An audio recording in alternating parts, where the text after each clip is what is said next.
Selamat malam, teman-teman di ruangan ini, juga yang ada di Zoom ya. Ada yang dimanapun berada, itulah asiknya. Karena dengan Zoom kita tidak terhambat gitu ya. Teman-teman yang jauh-jauh juga bisa hadir. Hari ini kita belajar lagi, karena ini pembinaan ya. Pembinaan masih dari tema bukunya nih. Pemuritan dengan prinsip Timotius. Dan senang juga sih baca yang bagian ini. Ini bab ke-13, bab terpendek. Jadi kita 15 menit aja. Yang lain tuh bahannya panjang-panjang. Ini yang terpendek gitu ya. Judul tema kita hari ini, strategi bawa kunci. Alan tuh bawa kunci. Strategi orang kunci. Ya. Kita tahu Timotius gitu ya. Timotius ini orang yang bisa dicontoh kuat gitu. Bagaimana dia menjalankan tugasnya. Dan tugas itu dimulai dari Paulus untuk Timotius. Jadi kalau bicara tentang prinsip Timotius ini, sebenarnya ini prinsip multiplikasi rohani yang dijalankan oleh Timotius, di mana ayat paling populernya apa? Boleh langsung terusin, Bang Lewi. 2 Timotius 2 ayat 2. Nah ini saya coba ambil dari tiga bentuk Alkitab ya, cara membacanya. Yang pertama dari terjemahan baru biasa nih, bukan terjemahan baru 2 juga. Ada yang bisa baca? Ada mic-nya. Biasanya ada ini, juru antar mic. Juru kunci. Coba Bang Alan, coba baca dari 2 Timotius 2 ayat 2 dari yang TB-nya. Ini biasa kita dengar gitu ya. Baik, 2 Timotius 2 ayat 2, apa yang telah engkau dengar daripadaku di depan banyak saksi, percayakanlah itu kepada orang-orang yang dapat dipercayai, yang juga cakap mengajar orang lain. Demikian firman Tuhan. Iya. Oke, sekarang supaya bahasanya lebih lebih mudah kita dengar, coba yang BIMK. Bahasa Inggris bukan? Ini. Udah bahasa Indonesia aja dulu, bahasa Indonesia masa kini. Alan kan masa lalu. Silakan. 2 Timotius 2 ayat 2 BIM.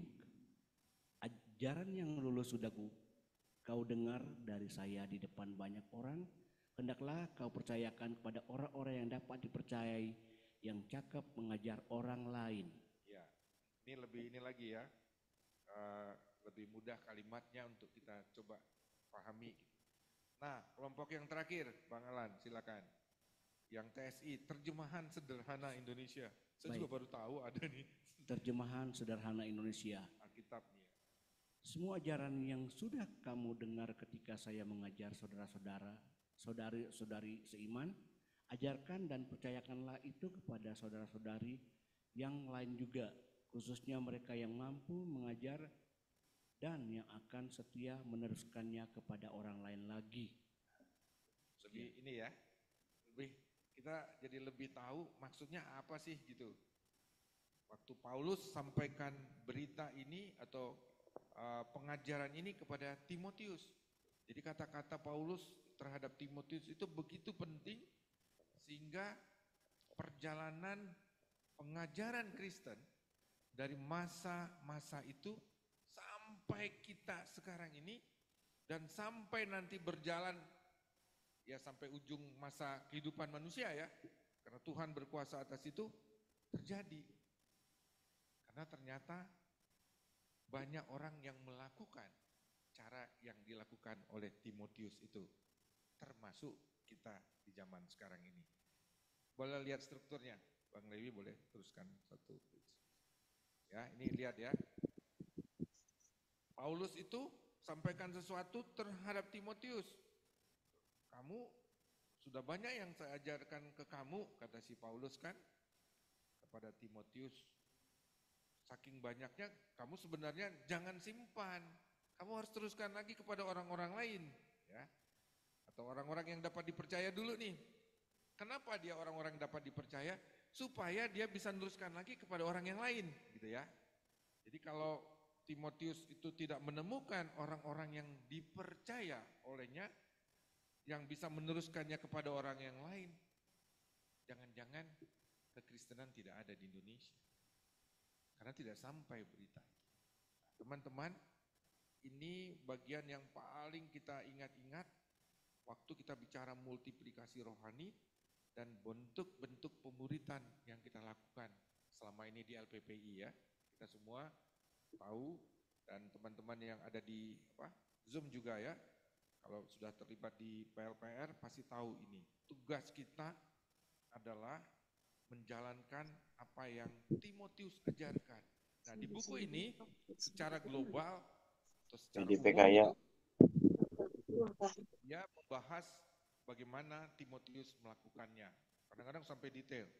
Dan prinsip Timotius ini dipergunakan banyak kelompok-kelompok yang melakukan pemuritan. Kalau ini dia menulisnya dari sisi navigators ya. Kalau kita kan menggunakan sistem yang ada di kampus Crusade dan di Indonesia diwakili oleh LPB dan diteruskan oleh LPPI.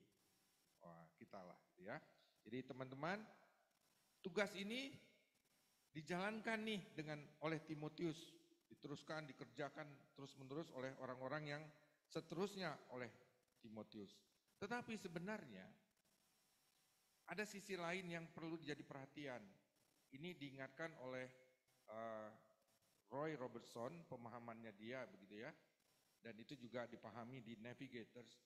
Ternyata murid kita yang langsung secara multiplikasi itu sudah benar. Tapi jangan lupa, kita juga harus punya orang-orang kunci. Bukan bawa kunci ya. Orang-orang kunci. Orang-orang yang tidak langsung ditangani oleh kita bersama-sama, tetapi dia melakukannya karena dia sudah tahu, dia melakukannya lagi di tempat lain tanpa langsung dengan kita. Itu orang-orang kunci. Maksud dari Roy Robertson. Jadi tidak selalu setiap orang yang melakukan pemuritan itu langsung muridnya. Tetapi orang yang pernah dimuridkan tetapi dia pergi dan melakukan lagi di sana. Itu yang dia sebut orang-orang kunci. Kalau yang dia bilang Timotius langsung, itu yang terjadi ya. Saya pernah melakukan pemuritan di sini, ada Alan, ada Simon. Tuh, berdua ya di sini, yang lain ya. Jadi mereka sudah emeritus. Sudah emeritus ya. Ya benar, karena dia nggak mau terlibat lagi. Jadi istirahat dulu. Oke, jadi selain ada pemuritan yang dilakukan terus-menerus, terkonek gitu, tetapi juga kita bisa memanfaatkan orang-orang yang pernah terlibat dengan kita, kemudian mereka pergi dan punya keterlibatan yang lain di tempat yang berbeda ya dengan kita. Itu maksudnya. Rasanya terjadi aja ya. Kalau kita ikut pemuritan tuh terjadi tuh. Saya ada beberapa orang sudah pergi kemana, dia lakukan lagi. Sehingga pelayanan atau pekerjaan pemberitaan amanat agung itu bisa berjalan terus-menerus. Ya, nah, dia kasih contoh nih. Boleh terus Bang Lewi. Kisah Para Rasul 20 ayat 4. Boleh ada yang baca? Boleh bergantian? Siapa yang mau baca? Bang Simon. Oke, Kisah Para Rasul 20 ayat 4. Ya. Ia disertai oleh Sopater, anak Pirus dari Berea, dan Aristarkus dan Sekundus, keduanya dari Sekundus. Keduanya dari Tesalonika, dan Gaius dari Derbe, dan Timotius dan 2 orang dari Asia yaitu Tychicus dan Trofimus. Pengen nama yang rumit-rumit nih ya. Namanya aneh-aneh. Tapi jangan lupa ternyata inilah yang disebut orang-orang kunci. Kita cuma bacanya di sini aja nih, enggak pernah lagi kita baca dia. Tetapi mereka nih ya, nama dan tempat asalnya macam-macam nih. Aneh-aneh ya, sampai tikus, Tropimus gitu kan, Tikikus maksudnya. Terus ada Gaius, Secundus. Daerah-daerah mereka juga beda-beda. Ada yang datang dari Berea, dari Tesalonika, dari Derbe, malah sampai jauh waktu itu ya, dari Asia. Memang kalau lihat sejarah, sekarang Turki itu ya, Turki itu kan terpisah, ada yang di bagian Eropanya, ada yang di bagian Asianya. Selatnya tahu nggak namanya? Hafal nggak Lan? Selat itu, Selat Bosporus, selat itu ya. Jadi kalau dibilang orang dari Asia itu sebenarnya cuma di seberang laut ke sana gitu, pada masa itu ya. Tapi lihat, mereka ini aslinya ikut Paulus nih, melayani dulu, belajar, berlatih bersama-sama dengan Paulus, ikut-ikut Paulus. Pada satu saat mereka pergi dan Paulus lepas gitu ya. Paulus membawa murid-murid dari berbagai daerah dan melatih mereka selama dalam perjalanan. Paulus itu kan muter-muter gitu ya. Kalau kita ikutin perjalanan Paulus tuh dan lihat daerah yang dia lewati, itu luar biasa loh. Dan saya suka ikut ada channel di YouTube, ada perempuan orang Belanda, dia suka naik motor. Nah, karena dia orang Kristen, dia kemarin tuh terakhir sudah ngider di Turki. Dia pergilah ke tempat-tempat yang ada di gunung-gunung. Kadang-kadang saya bingung, loh, Paulus tuh dia kalau jalan ke sana bukan cuma di laut, di kota, tapi dia sampai ke pegunungan-pegunungan gitu. Itu daerah edarannya Paulus. Jadi kota-kota yang mungkin sebagian sudah hilang juga tuh kota-kota yang didatangi Paulus, itu daerah-daerah yang tidak mudah sebenarnya. Tapi orang-orang ini ikut dia nih, belajar mengerjakan banyak hal seperti Paulus. Ya, jadi bisa kita bayangkan apa yang dikerjakan Paulus pada masanya. Nah, pada saatnya mereka kembali ke tempat asalnya dan melakukan hal yang sama yang mereka pelajari. Itulah yang disebut orang-orang kunci. Jadi dia tidak bersama-sama dengan kita lagi, tetapi dia melakukan sesuatu yang penting juga di tempat kembali ke asalnya mereka masing-masing. Ya, itu teman-teman. Jadi waktu berbicara orang kunci, ternyata dia tidak langsung dimuridkan lagi karena dia sudah pulang ke kota asalnya dan dia melakukan sesuatu yang penting juga di sana. Itulah yang membuat Kristen itu tersebarnya cepat pada masanya. Karena ternyata banyak orang-orang yang melakukan hal yang penting, pemberitaan firman Tuhan atau pemberitaan Injil, berita tentang Yesus itu cepat tersebarnya karena juga ada orang-orang kunci. Bersama dengan murid-murid Kristus yang juga bekerja dengan hebat ya pada saat itu. Oke. Dan kita juga belajar, Tuhan Yesus juga lakukan ternyata. Dia bukan cuma punya 12 murid utama ya, dan nanti banyak yang ikut sama dia, tetapi juga dia melakukan pada saat pelayanannya, dia melakukan orang-orang kunci juga. Coba lihat. Berikutnya Bang Lewi. Tuhan Yesus melakukan juga hal ini. Selain punya murid-murid yang bersama dengan dia, tapi juga dia mengutus orang lain untuk memberitakan Injil. Nah, boleh baca Markus 5 ayat 19 dan 20? Markus 5 ayat 20. 19 dan 20. 19 sampai 20, oke. Yesus tidak mengizinkan pria itu untuk pergi bersamanya, tetapi ia berkata, "Pulanglah ke rumahmu kepada orang-orang sekampungmu dan beritahukanlah kepada mereka segala sesuatu yang telah diperbuat oleh Tuhan atasmu dan bagaimana ia telah mengasihani engkau." Pria itu pun pergi dan mulai memberitakan di daerah Dekapolis segala apa yang telah diperbuat Yesus kepadanya. Dan semua orang menjadi takjub. Wah, ini tahu cerita tentang siapa enggak nih? Ini kalau orang Batak, orang Manado pada saat itu pasti ngamuk tuh. Kenapa? Ada 2000 ekor, 3000 babi itu. Ini orang gila di Gerasa. Ya. Kan dia bilang waktu Tuhan Yesus sembuhkan dia, keluarkan itunya ya, setan-setan yang ada dalam dirinya, yang lari ke babi-babi itu, terus terjun. Tuh kemarin orang Batak, orang Ambon, orang Manado ada di situ, langsung nungguin di bawah tuh nampungin babinya kan. Karena sayang kan, 2000 babi ya. Lumayan tuh 2000 babi, bisa pesta besar. Ternyata orang itu waktu itu dia menawarkan diri, saya mau ikut kamu gitu ya, melayani bersama-sama. Tuhan Yesus bilang, jangan, kamu pulang ke kampung kamu dan beritakan apa yang kamu alami. Ternyata dia lakukan. Apa? Pria itu pun pergi dan mulai memberitakan di daerah Dekapolis segala apa yang telah diperbuat Yesus kepadanya, dan semua orang menjadi takjub. Jadi teman-teman, selama pelayanan Tuhan Yesus juga dia tidak cuma dengan yang 12 murid ini saja, tetapi juga ada orang yang dia pakai untuk menjadi orang kunci. Ya, orang kuncinya, dan bukan main-main, orang kunci yang pernah gila lagi, itu ya, kesurupan dengan roh-roh jahat itu. Dipakai oleh Tuhan menjadi orang penting di daerahnya. Ada orang-orang kunci yang melayani di tempat asalnya. Ya, jadi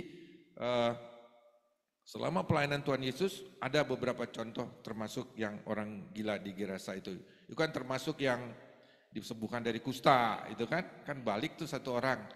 Itu dia bilang beritakan. Terus perempuan yang orang yang di Kana ya, bukan Kana, yang dia kasih minum juga ke Tuhan Yesus itu kan, beritakan.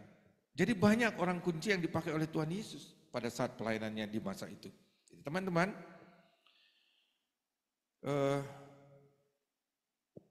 kita juga mengerti itu. Jadi memang kalau kita nanti dalam pelayanan pemuritan kita, ada orang-orang yang harus pergi. Kalau Alan nggak pergi, dia ada di sini aja. Kalau dia harus pergi jauh dan pergi membawakan tugas yang sama, mengerjakan, kita doakan mereka, kita dorong mereka untuk melakukan yang kuat gitu. Nah sekarang ini pemuritan kita yang kita lakukan kan juga pakai online nih. Sebenarnya kan jauh. Oh ini siapa? Di Manado ya, 2. Kan nggak pernah ketemu. Nah ini ada Nancy ya, ada Nancy tadi saya lihat. Nancy sama siapa ya? Rineke ya? Muridnya Rineke kan? Jauh kan mereka itu. Tapi kita percaya teman-teman kita yang tidak bersama-sama di sekitar Jakarta ini, mereka juga menjadi murid-murid kunci yang akan dipakai Tuhan dalam pelayanannya. Dan apa yang bisa kita pelajari dari hal ini? Berikutnya ya. Untuk berhasilnya pelayanan kita melalui orang kunci, kita juga mengerti ya, bahwa selain murid-murid yang setia bersama-sama dalam pelayanan, tetapi juga kita harus tahu ada orang-orang kunci yang akan dipakai oleh Tuhan. Jadi untuk berhasilnya pelayanan kita melalui orang-orang kunci ini, yaitu pelayanan yang kita kerjakan ya, PI dan pemuritan, ya teman-teman yang di Zoom juga, perhatikan beberapa hal berikut dalam membina mereka. Pertama, Roy Robertson bilang, mereka ini adalah pintu masuk. Ya, kenapa? Biasanya jadi orang biasa, yang contoh tadi juga ya, yang Paulus dengan orang-orang yang namanya susah kita sebut dan daerahnya juga aneh-aneh itu orang-orang biasa yang punya akses ke lingkungannya. Jadi contohnya Alan pulang ke Siau gitu kan. Di Siau dia melakukan pelayanan seperti di sini. Ya sukses di sana. Ya itu sesuatu yang karena dia dikenal di sana. Kalau umpamanya suruh minta tolong Teti pergi ke Siau, nggak ngerti dia, bahasanya juga nggak nyambung kan. Orang nggak kenal gitu. Nah tapi orang-orang kunci yang akhirnya datang dari satu daerah dan dia kembali ke sana itu kan pintu masuk. Kalau dengar pelayanan yang Paulus lakukan terhadap orang-orang itu termasuk yang Asia tadi, bayangkan daerah yang Paulus itu kan sebenarnya cukup luas, tapi tidak seluas yang kita bayangkan yang banyak banget. Karena memang zaman itu kan nggak gampang ya menyebarkan berita. Tetapi orang-orang itu pulang ke kampungnya, dari situ dia kemana-mana lagi. Ada pencatatan seperti itu. Jadi orang-orang kunci itu bisa jadi pintu masuk untuk lebih cepatnya pemberitaan firman atau pemberitaan Injil kepada orang-orang yang belum mengenal Yesus sebagai juru selamat dan Tuhan. Kemudian luas. Biasanya dengan pengalaman yang ada, orang-orang yang mau mengerjakan sesuatu yang mereka sudah mengerti adalah orang-orang yang luas gitu ya, mau belajar, mau melakukannya. dan mereka juga siap menjadi orang-orang yang bisa mengajar. Itu yang terjadi dengan pengalaman yang diceritakan di Alkitab melalui pelayanan Paulus, Timotius, dan murid-murid mereka. Kemudian ada tanggung jawab. Orang-orang kunci adalah orang-orang yang siap melakukannya. Jadi bukan lagi tipe orang yang milih-milih gitu ya, tetapi mereka menurut pengalaman yang dijalankan oleh Roy Robertson selama pelayanannya di Navigators, mereka adalah orang-orang yang bertanggung jawab. Mereka adalah orang siap untuk dipakai dalam melakukan tugas-tugas yang dikerjakan, yang sudah mereka tahu untuk dikerjakan. Kan jadi tugas kita gitu ya. Kita jadi tahu sekarang bahwa kita adalah orang-orang yang melihat zamannya, kita sebenarnya di bagian dari orang-orang kunci. Karena Rasul Paulus dan Timotius itu kan pelayanannya ada di sekitar Asia Kecil, Eropa yang bagian selatannya ya, kemudian Timur Tengah. Tetapi banyak orang-orang yang dipakai oleh Tuhan menjadi orang-orang kunci yang datang sampai ke Indonesia, sampai ke daerah-daerah yang jauh begitu ya dari pusat kekristenan datang, itu menjadi orang-orang kunci. Mereka bukan murid-murid Kristus langsung, mereka tidak murid-murid Paulus atau Timotius langsung, tetapi orang-orang kunci yang dipakai oleh Tuhan sampai masa kini. Nah, kita juga harus tahu, kita juga mau dan harus bisa menjadi orang-orang kunci yang mau dipakai Tuhan di masa-masa atau generasi kita sekarang ini. Orang-orang yang sudah dipercaya oleh Tuhan untuk melakukannya adalah orang-orang yang bisa dibilang orang-orang kunci. Kita salah satunya. Jadi jangan pernah lupa bahwa tugas kita sudah jelas. Kita harus melakukan apa yang sudah Tuhan ajarkan kepada kita untuk kita sampaikan kepada orang lain. Nah, untuk itu dengan menjalankan strategi berikutnya Bang Lewi. Dengan menjalankan strategi orang kunci ini, apa saja keuntungannya? Apa yang bisa kita dapatkan? Pertama, multiplikasi rohani akan berjalan efektif. Kalau nunggu kita dengan orang-orang di sekitar kita aja langsung gitu ya, ya sudah nggak ada tersebar kemana-mana lagi ya di situ-situ aja kan. Tetapi dengan adanya orang-orang kunci ini, di tempat-tempat lain juga akan terjadi multiplikasi rohani. Nah, kemudian pelayanan kita akan berkembang dengan baik. Ya, kita berkembang di sini, orang-orang yang menjadi orang-orang kunci yang pernah belajar bersama-sama dengan kita sebagai murid kita, kemudian mereka pergi ke tempat lain, mereka juga melakukan pelayanan-pelayanan yang sama seperti yang mereka sudah tahu. Dan itu akan membuat pelayanan kita berkembang dengan baik, karena mereka menjadi bagian dari pelayanan kita.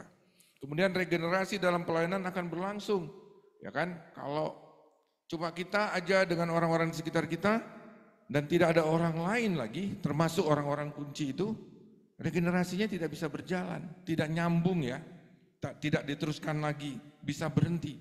Tetapi menjadi strategi orang kunci ini juga bisa dipakai supaya regenerasi yang akan memberitakan Injil, menjalankan PI dan pemuritan itu bisa berjalan terus.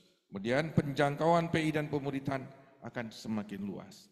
Begitu perlunya dunia ini akan berita tentang Yesus. Begitu pentingnya PI atau pekabaran Injil untuk dilakukan karena dunia ini membutuhkannya. Dunia itu sebenarnya membutuhkan Tuhan, tetapi manusia ini sudah dikuasai dengan segala macam hal dunia ini sehingga mereka tidak lagi merasa tidak memerlukan Tuhan. Tetapi pengalaman-pengalaman yang terjadi memperlihatkan bahwa sebenarnya manusia membutuhkan Tuhan. Dan itu sudah diajarkan oleh Tuhan Yesus kepada kita jauh-jauh hari sebelumnya. Bahwa orang yang mencari Tuhan itu tidak akan pernah berkurang. Tetapi Tuhan Yesus bilang, pekerja-pekerja untuk menyampaikan berita tentang itu yang kurang. Padi sudah menguning, sudah siap dituai. Tapi pekerja-pekerjanya tidak ada. Itu yang diperlukan. Jadi teman-teman, dalam menjalankan tugas PI dan pemuritan kita, dimanapun kita berada, ini yang harus selalu kita ingat. salah satu cara untuk menjadikan tugas pelayanan itu, PI kita berkembang, pemuritan kita jalan terus, kita juga bisa memanfaatkan strategi orang kunci yang disampaikan oleh Roy Robertson berdasarkan apa yang dilakukan oleh beberapa rasul, termasuk Tuhan Yesus juga di masanya. Jadi teman-teman, baik yang di ruangan ini dan juga yang ada di Zoom, mari kita bersama-sama menjalankan tugas ini, karena kesempatan yang diberikan kepada kita itu hati-hati ya, kelihatannya banyak. Kesempatan yang dianugerahkan Tuhan itu terlihatnya banyak. Kan waktunya 24 jam gitu ya. Tapi jangan pernah lupa, benar ya kita memanfaatkan 24 jam itu dengan benar. Kalau tidak, berarti kita mengurangi kesempatan kita memanfaatkan waktu yang Tuhan anugerahkan bagi kita. Dikasih 24 jam, kita cuma mau pakai efektifnya 1 jam. Artinya kita kan menyia-nyiakan 23 jam.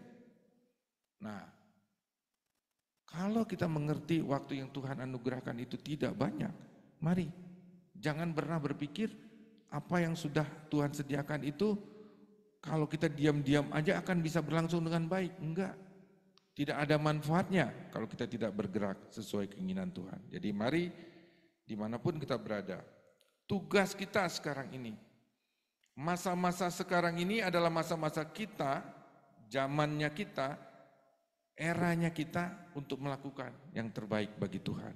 Dan PI dan pemuritan itu menjadi bagian yang kita bisa kerjakan sepanjang hidup. Enggak susah soalnya. Kalau ikut paduan suara, makin tua makin susah nyanyinya. Ya kan? Gitu kan Bang Alan ya? Kalau PI pemuritan enggak. Makin tua makin biasa-biasa aja. Ya kan kota dia masih muda nyanyinya bagus, lama-lama kan suaranya udah mulai getar, nggak dipakai lagi di paduan suara contohnya ya. Tapi ber-PI dan melakukan pemuritan tidak pernah habis-habis gitu ya. Jadi mari jangan lupa, mari kita kerjakan dengan baik apa yang sudah Tuhan minta untuk kita lakukan sepanjang hidup kita. Salah satunya adalah strategi orang kunci yang bisa kita pakai di dalam pelayanan kita. Biarlah apa yang kita dengar hari ini menolong kita semakin dekat dengan Tuhan, semakin tahu apa yang harus kita kerjakan. Karena itu yang memang diinginkan oleh Tuhan dalam kehidupan kita. Amin. Mari kita berdoa. Bapa di surga, terima kasih karena Tuhan menolong kami untuk dapat belajar pada malam hari ini. Biarlah apa yang kami sudah dengar tentang strategi orang kunci dari Timotius, Paulus dan Timotius beserta orang-orang yang mereka sudah latih. Biarlah kami juga tetap belajar juga dari apa yang sudah Tuhan Yesus lakukan. Sehingga perjalanan pelayanan kami di dalam hal PI dan pemuritan bisa berjalan terus sesuai dengan kehendak Tuhan. Terima kasih Bapak, firman Tuhan, kata-kata Tuhan sudah berhenti kami dengar, tapi kami percaya kata-kata Tuhan tetap ada dalam kehidupan kami. Di dalam nama Tuhan Yesus Kristus kami sudah berdoa. Amin. Ku sembah Engkau.